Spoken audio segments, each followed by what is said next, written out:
네, 하나님 말씀 보도록 하겠습니다. 마태복음 1장 1절 말씀입니다. 마태복음 1장 1절 말씀. 우리 한 구절밖에 되지 않기 때문에 저와 여러분이 한 목소리로 합독하도록 하겠습니다. 마태복음 1장 1절 말씀입니다. 다 같이 한 목소리로 합독합니다. 시작. 아브라함과 다윗의 자손 예수 그리스도의 계보라. 아멘. 네, 우리 주변에 있는 분들에게 이렇게 하면 인사하도록 하겠습니다. 당신 때문에 행복한 주일입니다. 네, 하나님 은혜 가운데 우리에게 주시는 귀한 주일이 매주 찾아오고 있지만 그 주일의 기쁨과 감격은 날마다 새로우시기를 주님으로 축원합니다. 네, 오늘은 마태복음 1장 1절 말씀 가지고 족보를 확인하라라는 제목으로 하나님 말씀 증거하도록 하겠습니다. 우리나라 민족은 이 족보에 굉장히 민감한 민족인 것 같습니다. 여러분이 우리 이 그 현대 근대사가 시작되기 전에 이 나라에는 조선이라는 나라가 있었고, 이 조선이라는 나라가 이 한국 땅에 약 500년 정도의 시간을 가지면서 이 양반이라는 문화를 가져왔습니다. 이 양반이라는 뜻은 이 양인이라고 하는 그 천민 계급과 다른 계급인데, 이 양인을 무반과 문반으로 이렇게 구분하는 그러니까 아시죠? 무와 문이 뭔지. 그것이 이제 합쳐져 갖고 양반이라고 얘기하는 거였습니다. 이 양반이라고 하는 사람들에게 어떤 특권들이 좀 있었는데, 그 양반 집 앞을 지나갈 때는 말 타고 가다가도 무조건 내려가지고 그냥 걸어가야 했고요. 길을 지나가다가 양반을 만나면 머리를 조아리고 양쪽 귀를 터줘야지만 되는 뭐 이런 말도 안 되는 이제 지금으로는 이해할 수 없는 신분제가 있었습니다. 그런 신분제 속에서 이게 많이 이렇게 그 양반에 대한 특권들이 있었는데, 실제로 조선 초기의 신진사대부 성리학을 중심으로 한 이 양반 세대는 전체 인구의 많게 잡는 사람은 7%, 적게 잡는 사람은 4% 정도 잡습니다. 정확한 건 10%가 안 됐어요. 분명한 거는 10명 중에 1명도 되지 않는 꼴로 양반이 있었고, 나머지는 그냥 이렇게 평민 계급이거나 이 노비들 중심으로 이렇게 문화가 이루어져 있었습니다. 철저하게 이 상류 사회, 전체 인구의 몇 프로 되지 않는 사람들이 양반이었는데, 이게 두 번의 나라의 전쟁, 임진왜란과 병자호란을 겪으면서 국가 재정이 굉장히 어려워지는 바람에 관직을 매매하기 시작했습니다. 그때부터 이제 어떤 일이 벌어졌냐면, 이 돈을 가지고 있는 상인들이 이 양반의 그 계열에 들어가기 위해서 족보를 사기 시작했고, 이 시대 변화의 흐름을 타지 못한 양반들은 몰락해가지고 이게 잔반이라고 불려지는, 그러니까 굉장히 우리는 이제 먹다 남은 걸 잔반이라고 그러잖아요. 근데 그 잔반들은 이 패가 망신한 그 양반들을 지칭하는 단어였습니다. 그런 사람들로 이렇게 이루어지다가 이 역전돼 갖고 이 조선 후기에 오면요, 약 70%가 양반이 됩니다. 그래서 우리 옆 사람에게 인사하겠습니다. 당신도 족보 산 사람입니다. 이렇게 얘기하면 됩니다. 네, 우리 대부분이 족보를 산 사람들이에요. 그래서 여러분이 가지고 있는 성씨가 뭐 김씨다, 이씨다, 박씨다, 제일 인기 있는 성이잖아요. 뭐 김이박은 남산에서 돌 던지면 한 사람 맞는다, 뭐 이렇게 얘기할 정도로 많은 성씨인데, 자주 그 인기 있었던 성씨였습니다. 근데 이게 왜 이루어졌냐면, 이것도 창씨 개명을 하면서 원래 이름이 뭐였어? 이렇게 얘기할 때 그냥 뭐 되기 시작한 거예요. 그냥 우리 집주인이 이 박씨니까, 이씨니까 뭐 김씨가 제일 좋다더라 이러면서 이렇게 막 짓기 시작한 게 그 우리 성이 되었고요. 그 전에는 다 여러분 망이, 망소이, 뭐 춘향, 향단이 뭐 이런 이름이었어요. 다 우리 대부분이. 그랬음에도 불구하고 후에는 이제 양반들이 너무 많아져가지고 이제 양반에 대한 구분이 이게 별로 의미가 없는 이런 세대가 되었고요. 여러분이 그런 결과로 다 우리 집 양반이라고 생각하고 계시지만, 그 조선의 양반이라는 책을 보시면 그 책에 양반을 구분하는 몇 가지 기준들이 있거든요. 그 중에 하나가 뭐냐면, 집에 그 100년 이상 된 그 모시는 그 종갓집에 이렇게 모시는 그 뭐라 그러죠? 잊어버렸네. 예, 종묘가 없는 집은 양반이 아닐 가능성이 큽니다. 예, 저희 집은 있더라고요. 그 내려갔더니 오랫동안 모시는 종묘가 있는데, 그게 없으면 양반이 아닐 가능성이 큽니다. 그래서 이제 뭐 그런 걸 지금에 와서 뭐 구분한다, 이거 별로 의미 없는 것 같아요. 뭐 어떤 나라든 간에 북의 사회를 중심으로 이루어진 나라들은 이 족보를 중요시 여기는 내용들이 있습니다. 그리고 어떻게 보면요, 오늘 마태복음 여러분 읽으시면 상당히 재미없는 말씀이에요. 1장 1절부터 16절까지는 누가 누굴 낳고 막 이런 얘기들이에요, 다. 그래서 이 이야기가 여러분에게 그렇게 익숙하거나 친숙하지는 않은 이야기라는 겁니다. 왜냐하면 이게 우리나라 족보가 아니기 때문이에요. 우리나라 사람들은 이게 그래도 성씨라도 좀 같아가지고 그 성을 따라서 족보와 그 조상들을 딱 파악할 수 있는 구조가 되어 있는데, 이 히브리 사람들은 이름이 심지어는 똑같은 이름도 반복이 되기도 하고, 이름 자체가 우리가 그렇게 익숙하게 외우거나 암기하기가 쉬운 이름은 아니라는 겁니다. 그럼에도 불구하고 이 마태는 레위인으로서 예수 그리스도가 유대인의 왕이시며 그 유대인의 왕을 넘어선 이방인들의 통치자임을 증명하기 위해 마태복음을 써내려가면서 제일 먼저 기록한 것이 바로 예수 그리스도의 계보라는 그 족보를 기록하고 있다라고 하는 것입니다. 근데 이 족보가 중요하지 않다면 이렇게 기록할 이유가 없겠죠. 그 첫 출발을 이렇게 시작할 필요도 없었을 겁니다. 그럼에도 불구하고 이 마태는 우리에게 이 그리스도의 계보라고 하는 것을 소개를 하면서 예수 그리스도가 어떤 분인지를 우리에게 알려주고 있는 그 비밀이 담겨져 있다는 겁니다.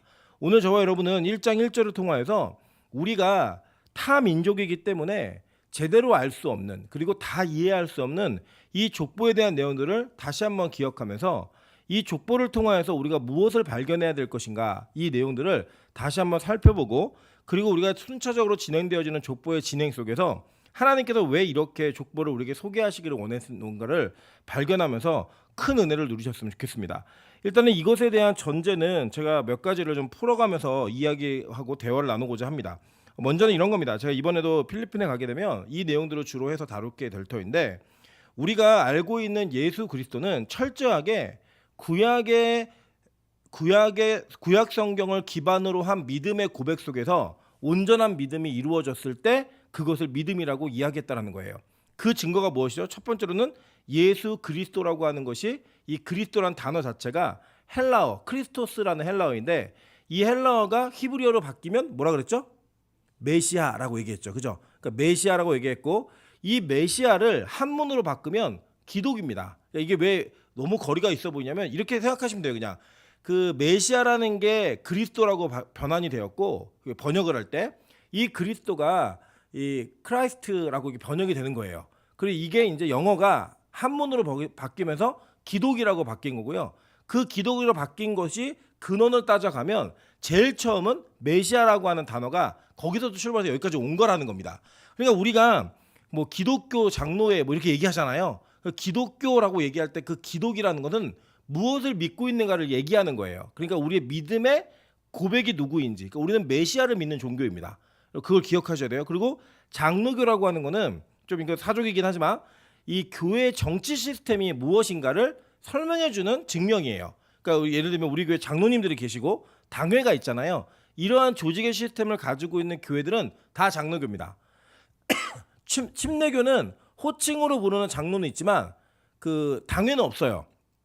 그래서 침례교의 장로와 장로교의 장로는 아주 큰 차이가 있습니다. 불려지는 직분은 똑같지만 교회 안에 감당하는 역할은 너무나 큰 차이가 있다는 거죠. 그래서 우리가 믿고 있는 이 기독교라고 하는 그 기독의 원래 근원은 뭐다? 메시아다라는 거예요. 그래서 이 메시아임을 설명하는 건데, 우리는 구약을 잘 모르잖아요. 그죠? 근데 이 성경을 보시면요, 제자들이 제일 먼저 예수님을 그리스도라고 고백을 했어요. 그러니까 메시아라고 고백을 한 거예요. 근데 그 당시에 유대 문화 속에서는 예수라고 하는 분에 대한 관심보다도 뭐에 대한 관심이 훨씬 더 많았냐면 메시아, 그리스도에 대한 관심이 훨씬 많았습니다. 왜냐하면 그들은 오시는 그 그리스도가, 그 메시아가 자신들을 해방하고 자신들이 믿고 있는 그 믿음 속에 다윗이 우리에게 해줬던 일들을 더 멋지게 해줄 뿐으로 믿고 있었기 때문에 그들에게는 메시아 모두를 기다리고 있었어요. 이거는요, 뭐 예수를 믿었던 안 믿었던 상관없어요. 그러니까 우리는 예수 그리스도라는 이 단어가 한 단어처럼 느껴지잖아요. 그 당시에는 그리스도라는 단어 자체가 보편적으로 유대인들이 오매불망하는, 우리도 그런 게 있잖아요. 이렇게 어려운 시기가 되면 꼭 어떤 대통령이 다시 나왔으면 좋겠다, 뭐 독립운동했던 누가 다시 이렇게 민족의 지도자가 생겼으면 좋겠다 얘기하는 것처럼 그들은 오매불망 메시아를 기다렸습니다. 이 메시아는 뜻이 뭐냐면 기름 부음 받은 자. 그 의미가 뭐냐? 구원자라는 뜻이, 구원자라는 의미가 있는 거예요. 그 구원자를 열심히 기다렸단 말이에요. 근데 그 기다렸던 제자들이 예수를 만난 이후에 예수를 뭐라고 고백하는 거냐면 예수님이 메시아다라고 고백한 거예요. 그리고 그 메시아다라고 고백한 내용을 성경에서는 그리스도라고 하는 그 당시에 보편적으로 쓰였던 헬라어로 소개함으로써 예수님께서 구원자라고 하는 걸 강조하기 위해서 이것을 얘기하는 겁니다. 그리스도라고 하는 문자적 뜻은 뭐냐면 기름 부음 받은 자라는 뜻이에요. 그리고 그 의미의 뜻은 뭐냐면 이게 구원자라는 뜻이에요. 구원자. 이해되시죠? 무슨 말인지 여기까지는. 그래서 이제 이 마태가 아브라함과 다윗을 예수를 소개하면서 그 라인에서 같이 소개하면서 우리에게 이 예수 그리스도의 계보가 아브라함과 다윗으로부터 기인하고 있다는 걸 설명하는 거예요. 이게 너무나 중요한 게 뭐냐면 이 의도는 이게 소개한 의도는 너무나 명확해요. 왜냐하면 예수 그리스도가 구약에부터 기다렸던 하나님이시고 구원자임을 선포하고 선언하는 거예요. 즉 제자들의 믿음은 구약 성경을 기반으로 해서 예수가 구약에 예언되어지고 약속된 구원자라고 하는 것 자체를 인정하는 믿음의 고백 속에서 그들의 믿음이 확정되었다는 거예요. 이게 왜 중요하냐면요. 이런 겁니다. 이 복음이 널리 펼쳐져 가면서 어떤 문제가 발생하냐면 이 당시에 초대교회는 바울이 이방인의 사도로 사역을 했잖아요. 사역을 하면서 그가 가는 곳곳마다 제일 먼저 들려서 복음을 전했던 곳이 회당이었습니다. 이 회당은 유대인들의 회당이에요. 그 유대인들의 회당에 자리를 잡으면서 그는 구약을 알고 있는 이스라엘 백성들과 이 유대인들의 경건함을 바라보면서 그곳에 들어왔던 이방인들에게 즉 구약을 알고 있는 사람들에게 신약에 오신 예수를 소개한 거예요. 그리고 그것을 소개함으로써 그들은 구약의 기반으로 하여서 신약에 오신 예수가 구약에 약속된 메시아다 이것을 고백했을 때 교회가 세워지고 믿음이 그들에게 자리 잡게 된 겁니다. 그런데 이 복음이 너무나 빨리 확장적으로 나타나면서 문제가 발생한 게 뭐냐면 이 현대사회로 오면 올수록 구약의 기반이 없는 나라와 민족들에게 복음이 전해지기 시작한 거예요. 그 복음이 전해지면서 사실은 우리 한국 기독교도 마찬가지입니다. 실제로 한국 교회와 전 세계 교회 강단에 설교의 본문이 어떻게 선택되는가를 조사해보면 약 80%가 신약을 설교합니다. 그리고 20% 정도가 구약 본문을 선택을 해요. 즉 이건 무슨 얘기냐면 구약보다는 신약을 교회가 더 많이 가르치고 있다는 거예요. 그러다 보니 어떤 문제가 발생했냐면 구약을 이해하지 못한 분들이 신약의 예수를 소개받기 시작한 거예요. 그 소개받으면서 나타난 믿음의 갭이 생겼는데 어떤 갭이 발생하냐면 구약에 약속된 메시아가 어떤 분인지를 모른 채 신약의 예수 그리스도를 받아들이기 시작한 거예요. 그래서 발생한 문제는 뭐냐? 신약 성경을 읽을 때 잘못된 해석으로 나아간다는 겁니다. 예를 들어 볼게요. 우리가 보통 요한복음에 나타난 오병이의 기적을 설교로 듣잖아요. 여러분 대부분이 어떻게 설교를 들으셨냐면 우리가 가진 것을 주님 앞에 내어놓으면 예수님이 축사하시는 순간 보리떡 5개와 물고기 2마리가 5,000명이 먹을 수 있는 양이 된다. 그러니까 우리의 것을 주님 앞에 헌신하면 하나님이 기름 부으시고 축복하시면 그것이 기하급수적으로 확장될 수 있다라고 하는 취지의 설교를 들으신 적이 있으실 거예요. 그게 다 틀린 건 아니지만 요한이 요한복음에서 6장부터 시작하는 그 오병이의 기적을 써내려가면서 그걸 설명하기 위해 쓴 게 아니에요. 그거를 말하기 위해 쓴 게 아니라는 겁니다. 그 내용은 뭐냐면 이 요한복음에 나타난 예수 그리스도는 구약에 약속되어진 메시아이고 하늘로부터 떡을 내렸던 모세보다도 훨씬 더 좋은 떡을 내리시는 하나님이시고 그 떡 자체이다를 설명하기 위해서 우리에게 그 내용을 소개한 거예요. 즉 구약의 내용을 알고 있는 사람들은 신약에 소개되어진 오병이어의 기적을 통하여 생명의 떡이 누구이고 우리가 무엇을 먹어야 살 수 있는지를 깨닫게 하기 위해서 그 글을 쓴 거라는 거예요. 근데 이 구약적 배경이 없다 보니까 신약만 가지고 해석을 하면 예수님은 어떤 분이냐면 여러분의 은행장이고 재판장이고 여러분의 병원장으로서 뭐든지 우리가 원하는 것들을 들어주는 소원성취의 도구로 사용될 수밖에 없다는 거예요. 실제로 그런 일들이 많은 기독교에 잘못 자리 잡아서 나타난 신학이 뭐냐? 번영신학, 기복신학 이런 것들이에요. 여러분 그래서 이것들이 이게 뒤집어지려면 먼저는 뭘 알아야 되냐면 구약 성경에 나타난 메시아가 누군지를 알아야 된다는 겁니다.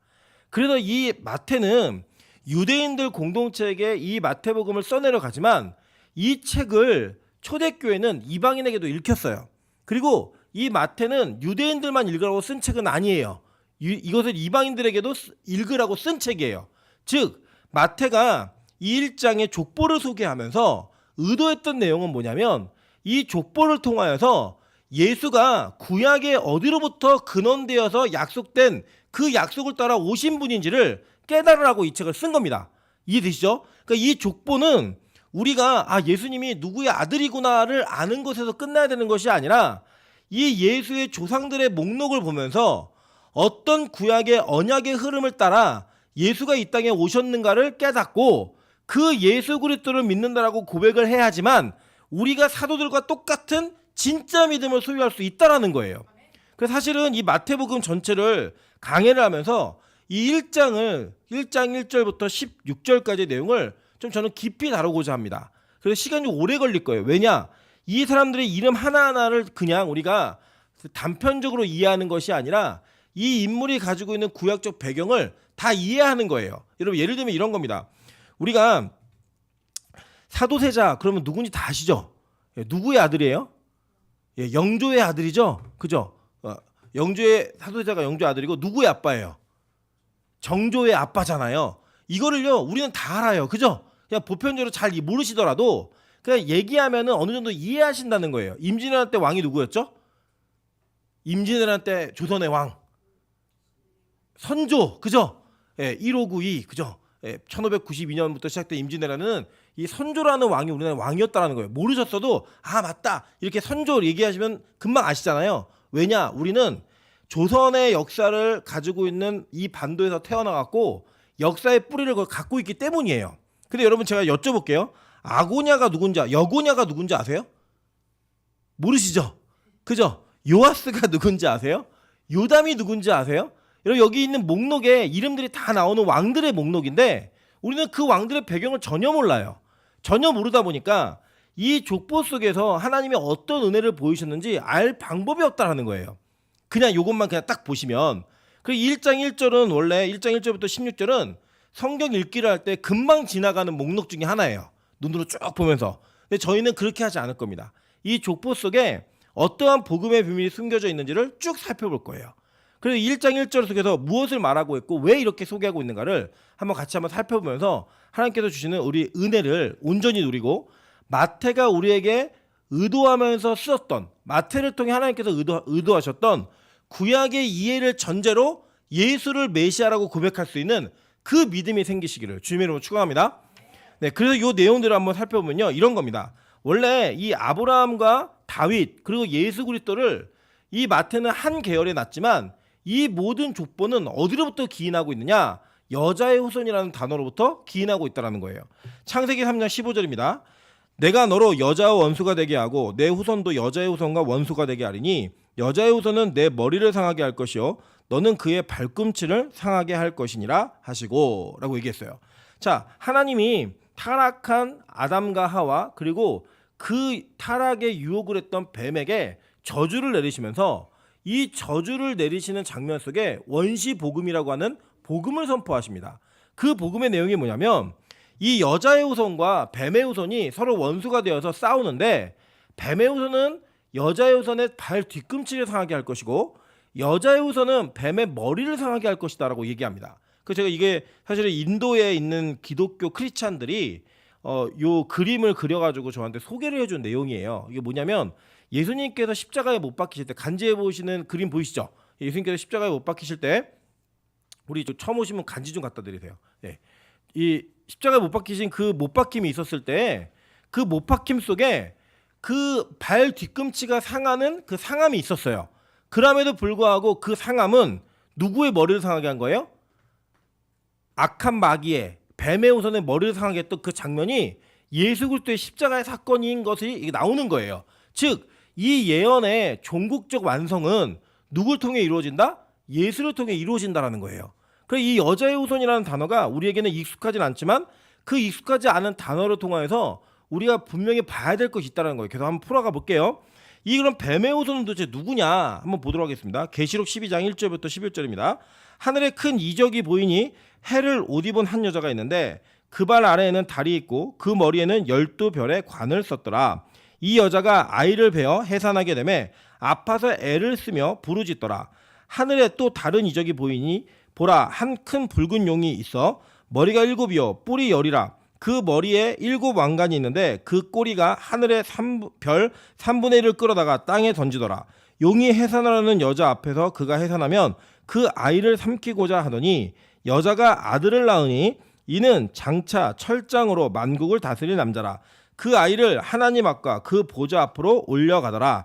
그 여자가 광야로 도망하매 거기서 1260일 동안 그를 양육하기 위하여 하나님께서 예비하신 곳이 있더라. 하늘에 전쟁이 있으니 미가엘과 그의 사자들이 용과 더불어 싸울세. 용과 그의 사자들도 싸우나 이기지 못하여 다시 하늘에서 그들이 있을 곳을 얻지 못한지라. 큰 용이 내쫓기니 옛뱀 곧 마귀라고도 하고 사탄이라고도 하며 온 천하를 꿰는 자라. 그가 땅으로 내쫓기니 그의 사자들도 그와 함께 내쫓기니라. 내가 또 들으니 하늘에 큰 음성이 있어 이르되 이제 우리 하나님의 구원과 능력과 나라와 또 그의 그리스도의 권세가 나타났으니 우리 형제들을 참소하던 자 곧 우리 하나님 앞에서 밤낮 참소하던 자가 쫓겨났고 또 우리 형제들이 어린 양의 피와 자기들의 증언하는 말씀으로써 그를 이겼으니 그들은 죽기까지 자기들의 생명을 아끼지 아니하였도다 라고 얘기합니다. 우리 요한계시록을 들으시면서 분명히 기억나실 거예요. 이 장면이 하나님께서 이 땅을 시작하실 때 악한 마귀가 어떻게 출발하게 되었는지, 왜 이 땅에서 그들은 성도들을 핍박하고 있는지를 설명해주고 결국에는 그것을 그 모든 전쟁을 끝낼 아이가 태어나는데 이 여자가 뭐라 그랬어요? 교회라고 얘기했죠. 그죠? 그리고 이 아이는 누구라고 얘기했죠? 예수라고 얘기했잖아요. 그죠? 그리고 이 두 가지의 상징적인 그 환상을 본 요한의 그 계시를 통하여서 우리가 알 수 있는 내용이 뭐냐면 바로 이 여자의 후손이 누구다? 예수 그리스도이고 그 여자는 누구다? 교회라는 거예요. 그래서 이 여자의 후손의 의미는 뭐냐면 교회를 통해 오시는 메시아를 얘기하고 있다는 겁니다. 즉 이 창세기 3장 15절은 최초로 메시아가 누군지를 우리에게 설명하고 있는 그 내용인 거예요. 왜냐? 이 여자의 후손이 우리를 구원하는 거예요. 그래서 하와가 가인을 낳았을 때 뭐라고 고백하죠? 내가 여호와를 낳았다라고 얘기하잖아요. 그 내용이 뭐냐면 내가 구원자, 내가 드디어 구원받는구나 이렇게 기대하면서 그 아이를 낳았던 거예요. 즉 하나님의 교회는 역사 속에서 계속 핍박과 그 많은 고통과 공격을 받아왔지만 그 공격 속에 그 맥이 끊어지지 않고 결국엔 예수가 오시게 되는 그 은혜를 경험하게 되는 거예요. 그리고 그 증거로서 나타난 족보가 바로 1장 1절부터 16절까지 기록한 족보가 바로 이 교회가 여자인 교회가 이 아들이었던 이 아이였던 예수를 낳는 과정을 설명하고 있는 책이라는 거예요.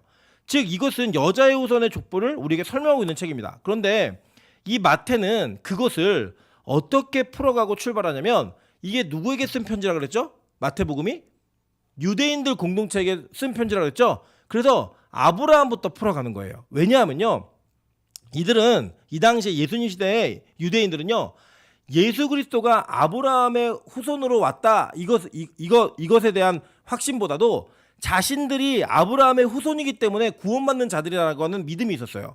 왜냐하면 그들의 언약의 출발이 아브라함이었기 때문입니다. 그래서 이 아브라함의 언약을 기억하면서 아브라함의 핏줄을 타고 태어나면 반드시 구원받는다는 확신이 있었어요. 그렇기 때문에 그들의 잘못된 그 신앙 속에서 예수님께서는 그 아브라함의 후손이 어떤 것인가를 오셔가지고 설명해 주신 거예요. 핏줄이 있기 때문에 구원받는 게 아니야.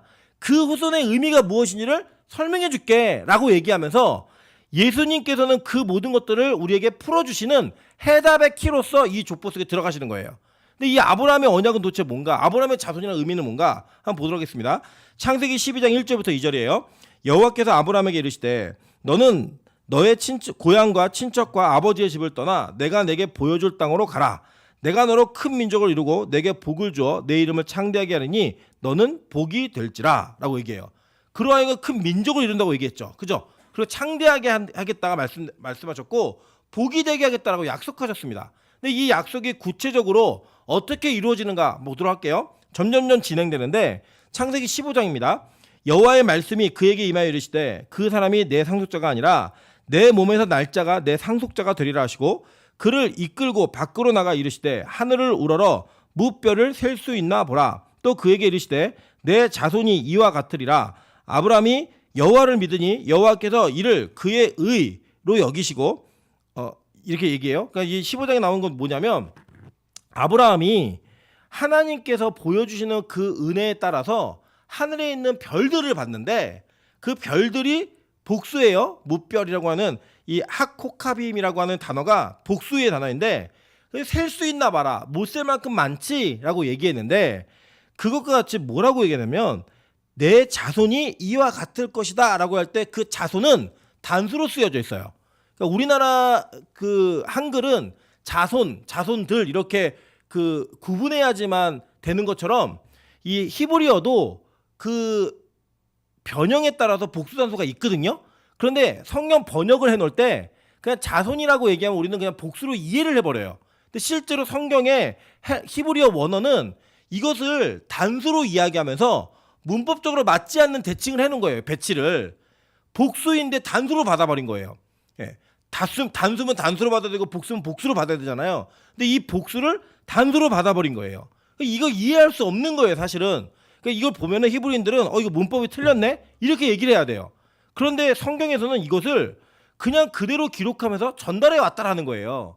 그 전달한 의미가 무엇인지도 성경은 이야기하고 있지만 먼저는 그 내용을 보기 전에 이 내용이 어떤 것을 이어져 가는지를 보도록 할게요. 먼저 여기 보면은 뭘 얘기하냐면 아브라함이 여호와를 믿었더니 하나님이 그것을 의로 여기셨다라고 얘기해요. 그죠? 그 의가 바로 그 체데카라고 하는 단어인데 이게 고듬 올바름 즉 하나님의 나라에 들어가기에 합당한 믿음을 갖추는 데 있어서 반드시 필요한 의가 바로 이거예요. 그 의가 아브라함에 여겨졌는데 그러니까 의로 여겨졌는데 이게 뭘로 여겨졌냐면 그냥 믿음으로 여겨졌다라는 거예요. 믿음으로. 여기다라는 것도 하샤브라는 단어가 그냥 간주해버리다, 인정하다 이런 뜻이에요. 그러니까 이거를 그냥 하나님이 인정해 준 거예요. 어떤 객관적인 뭔가를 통과한 게 아니라 하나님이 인정해 줌으로써 그 믿음이 유효한 믿음이 돼버린 거라고요. 그 이렇게 되고 있는데 이걸 로마서가 설명을 해줘요. 로마서 4장 9절부터 13절입니다. 그런즉 이 복이 할례자에게냐 혹은 무할례자에게도냐 무릇 우리가 말하기를 아브라함에게는 그 믿음이 의로 여겨졌다 하노라. 그런즉 그것이 어떻게 여겨졌느냐 할례시냐 무할례시냐라고 물어요. 자 이게 왜 이렇게 묻냐면 창세기 17장에 가야지 할례를 받아요. 그러니까 이 15장에서는 할례를 받은 거예요, 안 받은 거예요? 안 받은 상태에서 하나님이 그 믿음 때문에 그를 의롭다라고 여기셨다라는 거예요. 그러니까 바울이 질문하는 거예요. 너희도 구약성경 잘 알지? 아브라함이 믿었을 때 그 믿음이 의로 여겨졌을 때 할례 받았어 안 받았어? 안 받았잖아 얘기하는 거예요. 그러면서 설명하는 게 뭐냐면 그 중간부터 볼게요. 무할례 시에 믿음으로 된 의를 인친 것이니 이는 무할례자로서 믿는 모든 자의 조상이 되어 그들도 의로 여기심을 얻게 하려 하심이라. 또한 할례자의 조상이 되었나니 곧 할례 받을 자에게뿐 아니라 우리 조상 아브라함이 무할례 시에 가졌던 믿음의 자체를 따르는 자들에게도 그러하니라. 아브라함이나 그 후손에게 세상의 상속자가 되리라고 하신 언약은 율법으로 말미암는 것이 아니요 오직 믿음의 의로 말미암는 것이니라 라고 얘기하는 거예요. 자, 그러니까 뭐냐면 유대인들은 아브라함이 할례를 받았고 그 할례를 받는 그 언약을 따라서 할례 받은 우리 민족만 구원받는 거야 라고 얘기한 거예요. 계속. 그랬더니 바울이 이것을 역으로 논리적으로 반박을 하면서 야 아브라함이 믿음 때문에 의롭다고 여겨졌을 때 할례 받았어 안 받았어?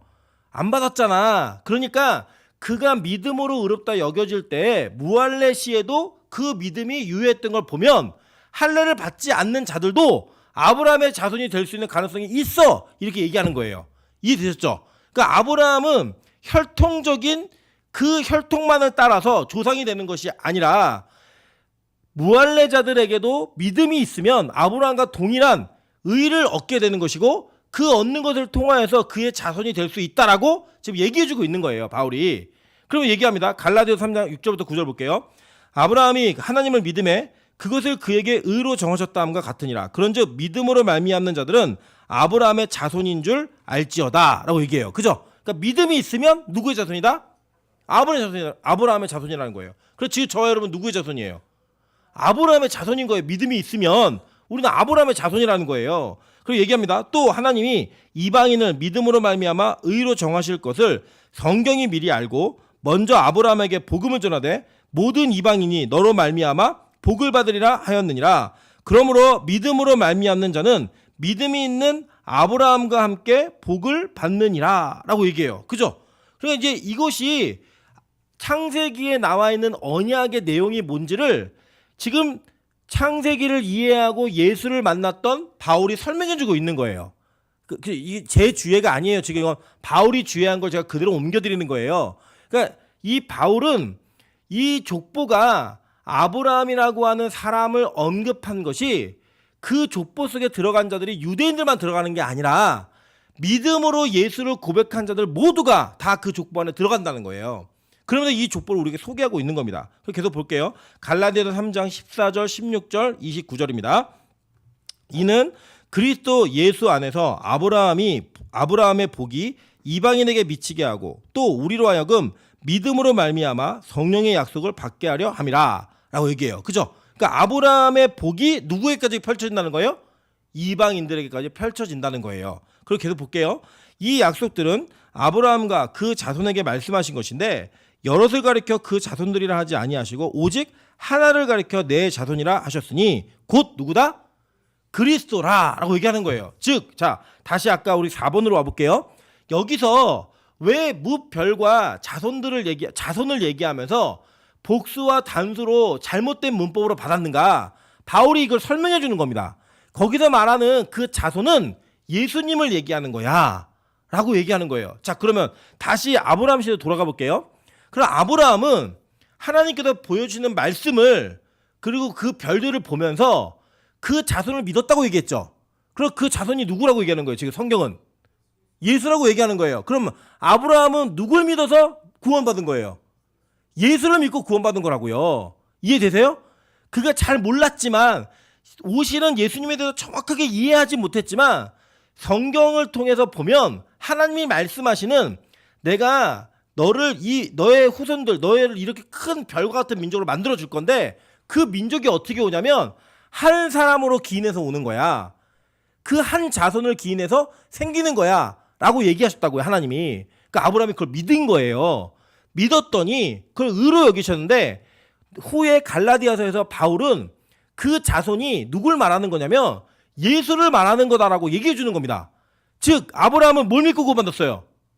예수를 믿고 구원받았어요. 우리는 뭘 믿고 구원받아요? 예수를 믿고 구원받죠. 그 아브라함과 우리는 어떻게 구원받은 거예요? 동일하게 예수를 믿고 구원받은 거라고요. 그래서 지금 예수님은 아브라함보다 훨씬 더 후시대에 오셨지만 예수님은 그 전부터 선지자이신 그 분이시죠. 창조 이전부터. 그러니까 그 예수를 믿음으로 말미암아 아브라함이 구원을 얻었다라고 설명해주고 있고 그 믿음 속에 같이 포함된 자들은 다 아브라함의 자손이다 라고 얘기하는 거예요. 그러니까 지금 창세기 15장에 약속하신 이 언약의 선포는 이루어졌어요? 안 이루어졌어요? 이루어진 거죠. 전 세계, 전 역사에 아브라함과 같이 예수를 믿고 구원받은 자들이 있잖아요. 그 모두가 다 누구의 자손이라는 거예요?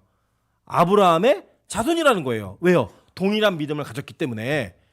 그렇게 이야기하면서 성경은 우리로 하여금 우리의 믿음의 근원이 어디에 기반을 두고 있는지를 얘기하는 겁니다. 그 믿음의 첫 출발이 누구다? 아브라함이라는 거예요. 아브라함이 예수를 정확하게 인식하고 믿음으로 말미암아 구원을 받았고 그 구원의 여정을 그대로 따라서 동일한 믿음을 갖는 모든 자들은 아브라함의 후손으로 구원받는 자들이야 라고 얘기하는 겁니다. 그래서 지금 성경 마태는 이 아브라함이라고 하는 이 사람을 첫 번째 언약의 완성자이고 그리고 또 그 구원의 계획 속에서 온전한 구원을 이루는 첫 번째 사람으로서 우리에게 믿음의 조상으로 소개하고 있는 거예요. 이해되시죠? 네. 그래서 아브라함이라는 이름이 처음에 등장하는 겁니다. 29절 볼게요. 너희가 그리스도의 것이면 곧 아브라함의 자손이요 약속대로 유업을 이을 자니라 라고 얘기합니다. 이 갈라디아서는요 이방인들에게 쓴 편지예요. 이방에 있는 교회들에게. 즉 이방인들에게 너희가 그리스도를 믿었고 그리스도의 소유가 되었으면 너희는 다보다 아브라함의 자손이다 라고 얘기하는 겁니다. 그래서 바울은 이 복음을 온전하게 이해함으로 말미암아 유대인으로서 머물러 있었던 복음의 한계를 그 성경의 언약의 한계를 깨어버려서 유대인 밖으로 내보내버리는 거예요. 그러니까 마태도 바울도 똑같은 의도로 복음을 전하는 거예요. 이해되시죠? 그렇게 복음이 전달되면서 이 아브라함을 소개하고 있다는 겁니다. 이해되셨죠? 여기까지. 자, 두 번째 다윗에 대한 내용을 보겠습니다. 다윗이 나오니까. 자, 그럼 다윗의 자손은 도대체 왜 다윗의 자손이라고 얘기하는가? 이걸 보도록 할게요. 다윗에게 허락되어진 언약이 무엇인가? 사무엘하 7장 12절부터 17절 보도록 하겠습니다. 내 수완이 차서 내 조상들과 함께 누울 때에 내가 내 몸에서 날 내 씨를 내 뒤에 세워 그의 나라를 견고하게 하리라. 그는 내 이름을 위하여 집을 건축할 것이요 나는 그의 나라 왕위를 영원히 견고하게 하리라. 나는 그에게 아버지가 되고 그는 내게 아들이 되리니 그가 만일 범죄하며 죄를 범하면 내가 사람의 죄와 인생의 채찍으로 징계하려니와 내가 내 앞에서 물러가게 한 사울에게서 내 은총을 빼앗은 것처럼 그에게서 빼앗지는 아니하리라. 내 집과 내 나라가 내 앞에 영원히 보존되고 내 왕위가 영원히 견고하리라 하셨다 하라. 나단이 이 모든 말씀들과 이 모든 계시대로 누구에게요? 다윗에게 말하니라 라고 얘기했어요. 그러니까 이 다윗에게 하나님께서는 사무엘하 7장을 통해서 다윗 언약을 주신 거예요. 이 언약의 내용을 역대하에서는 이렇게 소개합니다. 역대하 21장 7절입니다.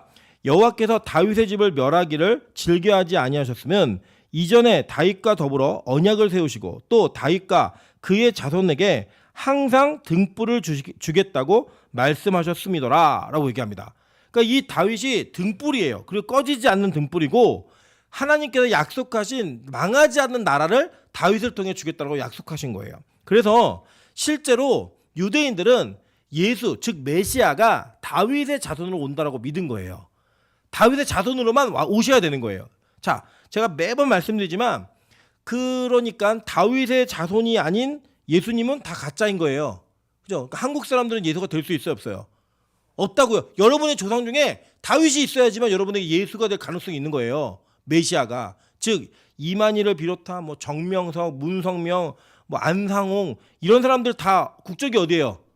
한국이죠. 이분들은 다 예수가 될 수 있어요, 없어요? 없다고요. 이 지구상에서 만약에 예수라는 분이 등장했다. 물론 그분은 공개적으로 오시기 때문에 우리가 모르지 않아요. 근데 혹시 모를 수 있잖아요. 그때 확인할 때 여러분 뭘 확인하셔야 돼요? 그 사람이 다윗의 혈통이 있는가를 확인하셔야 돼요. 없으면 거짓말이에요. 가짜라고요. 예. 여러 가지 증거들이죠. 그거 하나만 봐도 금방 알 수 있어요. 자, 그런데 이 다윗이 시편 2편이 이 다윗의 왕가가 왕위를 물려받는 대관식을 할 때 항상 노래했던 노래예요. 그 노래가 뭔지 볼게요. 시편 2편 6절부터 9절입니다. 내가 나의 왕을 내 거룩한 산 시온에 세웠다 하시리로다. 내가 여호와의 명령을 전하노라. 여호와께서 내게 이르시되 너는 내 아들이라. 오늘 내가 너를 낳았도다. 내게 구하라.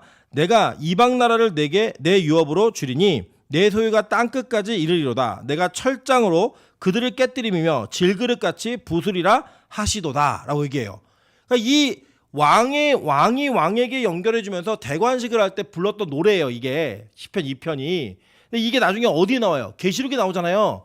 철장으로 다스리는. 그래서 이 모든 언약에 이어진 그 왕위가 종국적으로 누구에게 완성되는 거예요? 예수에게 완성되는 거라고요. 그걸 위해서 유대인들이 다윗의 왕가가 왕위를 이어갈 때 그 이어가는 그 과정 속에 마지막에 이 왕위를 물려받는 메시아가 있다라고 믿은 거예요. 그래서 이 노래를 그렇게 부른 겁니다. 그래서 히브리서는 이렇게 얘기해요. 히브리서 2장 14절부터 16절입니다. 자녀들은 혈과 육에 속하였음에 그도 또한 같은 모양으로 혈과 육을 함께 지니심은 죽음을 통하여 죽음의 세력을 잡은 자 곧 마귀를 멸하시며 또 죽기를 무서워함으로 한평생 매어 종로로 타는 모든 자들을 놓아주려 하심이니 이는 확실히 천사들을 붙들어 주려 하심이 아니요 오직 아브라함의 자손을 붙들어 주려 하심이라 라고 얘기했습니다. 그러니까 즉 지금 아브라함, 다윗 이 족보 속에 있는 자들, 즉 믿음으로 예수를 믿은 자들을 어디로부터 해방시켜 준다는 거예요? 죽음을 무서워하는 사망으로부터 해방시켜 주기 위해서 오시는 왕이라는 거예요. 그러니까 이 족보는 한 가문을 소개하는 게 아니라 이 족보 안에 속한 자들 그리고 이 족보를 통해서 확증되어진 예수 그리스도를 믿음으로 믿는 자들이 다 그 족보 속에 들어가고 그 족보에 들어간 자들에게는 사망으로부터의 해방을 허락해 주신다는 거예요. 그러니까 이 족보를 쓴 개념이 있다는 겁니다. 그럼 즉 그렇게 얘기하면서 예수 그리스도의 계보다라고 얘기하잖아요. 예수 그리스도의 계보는 도대체 어떤 의미인가? 이 내용을 보셔야 되는 거예요. 자, 볼게요. 먼저. 자, 마태복음 1장 18절입니다. 예수 그리스도의 나심은 이러하니라. 그의 어머니 마리아가 요셉과 약혼하고 동거하기 전에 성령으로 잉태된 것이 나타났더니라고 얘기해요. 여러분 이걸 읽으시면서 여러분 너무 당연하게 여기셨겠지만 이 내용은요 이해가 안 되는 내용이에요. 왜냐하면 잘 보세요. 지금 이게 마태복음 1장 18절이에요. 그죠? 그러면 지금 여기 1장 1절부터 17절까지 내용에 이어서 쓴 내용이라고요. 근데 뭐라고 얘기하냐면 아브라함, 그 다음에 다윗, 예수 그리스도에 이어지는 족보를 쭉 설명한 다음에 예수님은 요셉의 아들이 아니라는 거예요. 그죠? 그러니까 족보를 쭉 소개했는데 그 족보 끝에 뭘 달았냐면 그런데 예수님은 요셉으로 인해 태어난 자가 아니고 성령으로 인해 태어난 자야라고 얘기해버리는 거예요. 그래서 지금 이거 스스로 뭘 얘기하는 거냐면 요셉의 족보하고 그러니까 요셉으로 이어지는 이 아브라함부터 요셉까지 이어지는 족보하고 예수님하고 유관하다 무관하다라는 얘기를 해버리는 거예요 지금. 그래서 이게 안 맞는 거예요 원래는. 근데 왜 이렇게 얘기를 하느냐 이게 좀 중요한 신학적 의미가 있으니까 이걸 좀 잘 이해해 보세요. 자 에레미야 22장 28절부터 30절에 충격적인 얘기가 나옵니다. 한번 읽어볼게요. 이 사람 고니야, 이 고니야가 여고냐예요. 여고냐는 천하고 깨진 그릇이냐 좋아하지 아니하는 그릇이냐 어찌하여 그와 그의 자손이 쫓겨나서 알지 못하는 땅에 들어갔는고 땅이여 여호와의 말을 들을지니라 여호와께서 이와 같이 말씀하시니라 너희는 이 사람이 자식이 없겠고 그의 평생 동안 형통하지 못할 자라 기록하라 이는 그의 자손 중 형통하여 다윗의 왕위에 앉아 유다를 다스릴 사람이 다시는 없을 것임이라 하시니라 라고 얘기했어요. 자 그러니까 지금 볼게요. 이 여고냐가 어디 나오냐면 마태복음 1장 12절에 나와요. 12절 한번 보세요. 성경 보시면 뭐라고 소개하냐면 바벨론으로 사로잡혀간 후에 여고냐는 이렇게 얘기했어요. 그죠?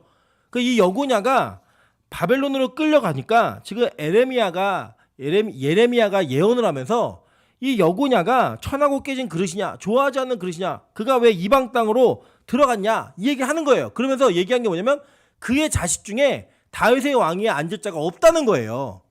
이렇게 얘기해버린 거예요. 실제로 이 여고냐의 자식이 누군지 볼게요. 역대상 3장 16절부터 18절입니다. 여호와김의 아들들은 그의 아들 여고냐 그의 아들 시드기야요. 그러니까 시드기야는 누구냐면 마지막 왕이에요.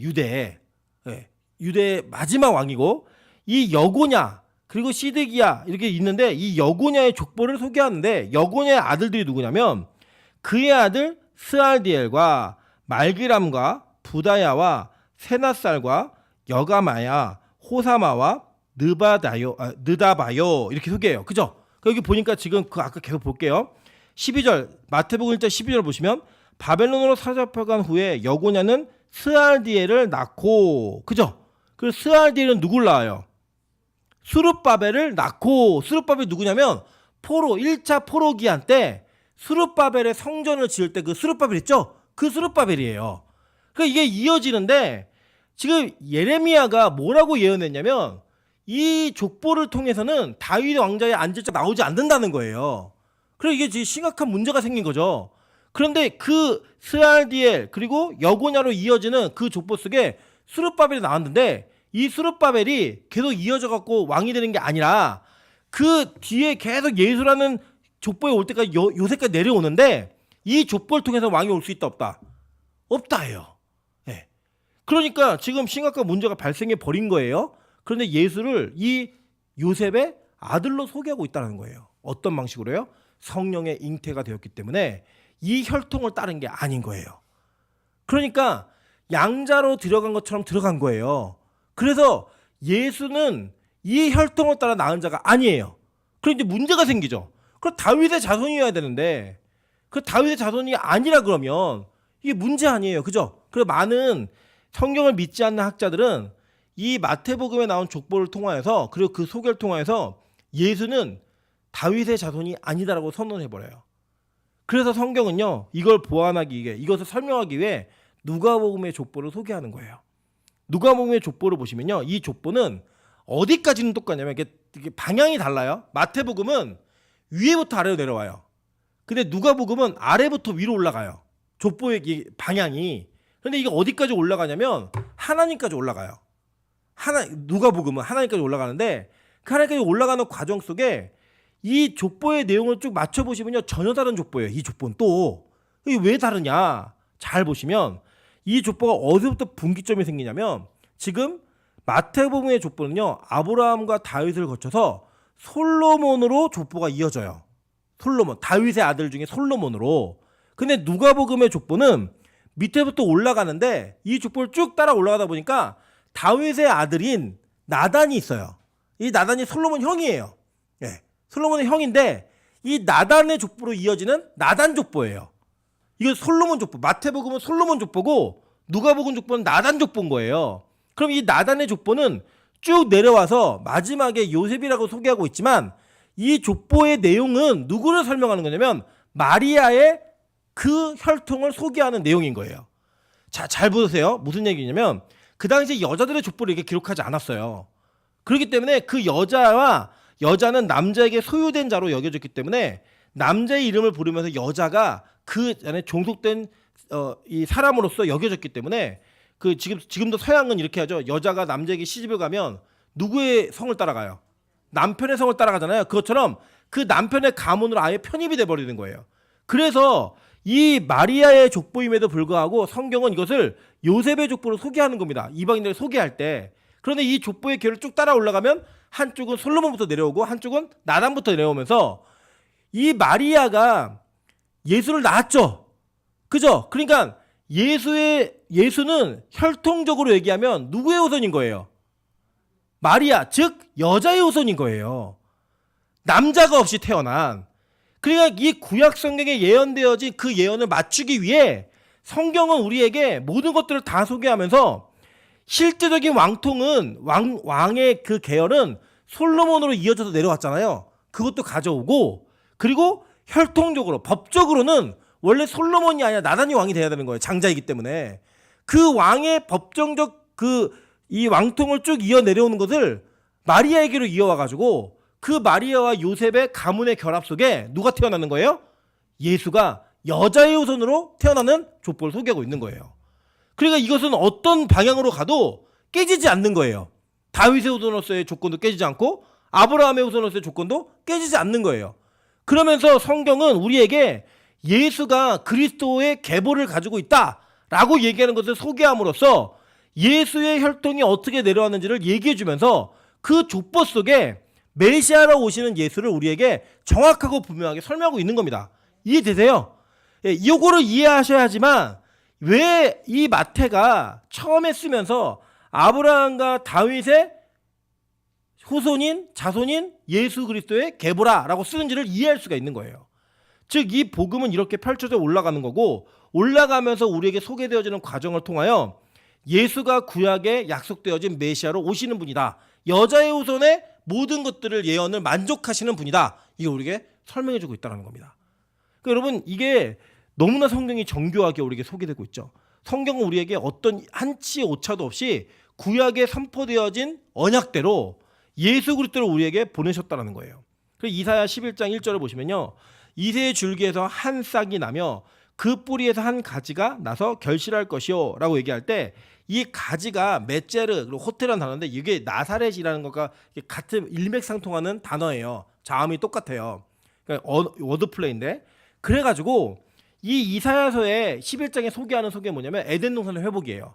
그 에덴 동산의 회복이 뭐냐면, 여러분 잘 아시는 찬양처럼 독사골에 어린 양이 손 놓고 어린이가 손 놓고 장난쳐도 물지 않는, 그다음에 그 어린 양과 사자들이 같이 뛰놀고, 이런 회복되어져 완전한 세계를 얘기하는 그 내용의 예언자로서 이 이새의 줄기에서 한 싹이 난다. 다윗의 후손으로 그 예수가 오신다는 것을 얘기하고 있는 거예요. 구원자가.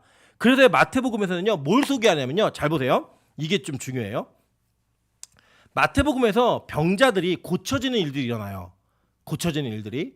그런데 이 고쳐지는 일들은 우리가 아는 것처럼 예수님께 기도한 병이나 이걸 소개하기 위한 게 아니에요. 뭘 소개하는 거냐면, 그 약속되어진 다윗의 후손인 메시아가 오시면 이 땅에 있는 질병과 고통들과 죄로 인해서, 타락으로 인해 망가진 모든 것들이 회복되어진다라고 하는 개념이 유대인들에게 있었던 거예요. 그래서 그 개념 속에서 자기의 병을 가지고 나오면서 예수를 다윗의 자손이라고 부르는 사람들을 소개하고 그 소개 속에서 이사야서에 예언되어진 그 예언이 어떻게 성취되는가 마태는 설명하는 거예요. 그러니까 그 병난 거는 예수님께 기도하면 병이 나 이게 아니라 그들이 예수가 어떻게 약속되어서 온 분인지를 깨닫고 예수를 어떻게 불렀냐면 다윗의 자손 예수여 이렇게 불렀다고요. 볼까요? 마태복음 9장 27절입니다. 예수께서 거기에서 떠나가실새 두 맹인이 따라오며 소리질러 이르되 다윗의 자손이여 우리를 불쌍히 여기소서 하더니 그 이 두 사람이 병이 나요. 눈이 떠져요. 그래서 볼게요. 가나안 여자 하나가 그 지경에서 나와서 소리질러 이르되 주 다윗의 자손이여 나를 불쌍히 여기소서 내 딸이 흉악하게 귀신 들렸나이다 하되 귀신 들린 그 딸을 둔 어머니가 예수를 부르면서 다윗의 자손이여 이렇게 부른 거예요. 그러니까 이 여자는 뭘 이해하고 있었던 거예요? 구약을 이해한 거예요. 구약에 예언되어진 다윗의 언약을 따라 예수가 오신다는 걸 이해했다고요. 그러니까 이 여자의 믿음은 뭘 기반한 믿음인 거예요? 구약을 기반한 믿음인 거예요. 구약의 언약을. 두 맹인도 구약의 언약을 기반한 믿음인 거예요. 마태복음 20장 30절입니다. 맹인 두 사람이 길가에 앉았다가 예수께서 지나가신다음을 듣고 소리질러 이르되 주여 우리를 불쌍히 여기소서 다윗의 자손이여 하니. 그러니까 예수님께서 이 다윗의 자손이여라는 단어에 반응하시는 거예요. 반응. 여러분 그 올리비아 하세라는 배우 아시죠? 올리비아 하세라는 배우가 엄청 젊었을 때 예뻤더라고요. 근데 올리비아 하세라는 이 배우가 자기의 남편을 선택했던 첫 번째 남편, 물론 이제 이혼을 했지만 첫 번째 남편을 선택했던 그 인터뷰를 할 때 왜 첫 번째 남자를 선택했냐고 이렇게 물었어요. 인터뷰를. 그럴 때 뭐라고 얘기했냐면 그 사회자의 눈을 가리고 내 눈동자가 무슨 색깔인지 아세요? 이렇게 물었어요. 그러니까 올리비아 하세 너무 예쁘니까 사람들이 그 여자의 눈동자 색깔이 뭔지 기억을 못한대요. 너무 예뻐가지고. 근데 자기 남편이 지금 첫 번째 남편이 처음으로 내 눈동자의 색깔을 맞춘 사람입니다. 이렇게 얘기했어요. 초록색이라고. 그러니까 올리비아 하세는 뭘 원했던 거냐면 자기의 눈을 바라봐주고 내 눈의 색깔이 무엇인지 기억하는 남자와 결혼하겠다. 이거였던 거예요. 그러니까 많은 남자들 중에 당신의 눈동자가 초록색이군요. 이렇게 맞춘 그 남자와 결혼한 거예요. 자기를 알아봐준. 뭔지 이해되세요? 예수님이 다윗의 자손이라고 부르는 사람들에게 반응하시는 거예요. 예수님을 찾았던 사람이 많았겠죠. 뭐 우리 형이 나에게 재산 나눠주지 않습니다. 나 재판자로 온 거 아니야. 얘기했다고요. 그리고 수많은 병자들이 있었겠죠. 그 당시에. 근데 다 고쳐준 게 아니라는 거예요. 그들 중에 선택받은 자들을 고치셨는데 그 중에 특징적으로 마태는 누굴 기록하고 있냐면 예수를 다윗의 자손이라고 불렀던 사람들을 기록하는 거예요. 이유는 뭐냐? 예수가 누구인지를 알았던 거예요. 구약에 약속되어진 아브라함의 다윗의 여자의 후손인 예수 그리스도를 믿고 고백하니까 그 고백 속에 저들에게 진짜 믿음이 있기 때문에 그들은 하나님의 나라를 경험할 수 있는 자격이 있다라고 해서 하나님 나라에서 완전한 회복이 이루어지는 것들을 경험하게 하신 거예요. 그래서 맹인이 눈을 뜨고 병자가 고침을 받고 귀신이 내어 쫓기는 이런 일을 경험하게 된 거라고요. 마태는 이걸 우리에게 소개하고 싶었던 거예요. 구약을 알고 신약을 바라보게 되면 이것을 이해하게 된다라고요. 그래서 예수님께서 예루살렘에 입성하실 때 그 예수 그리스도가 입성하시는 장면 속에 어떤 일이 벌어지나 볼게요.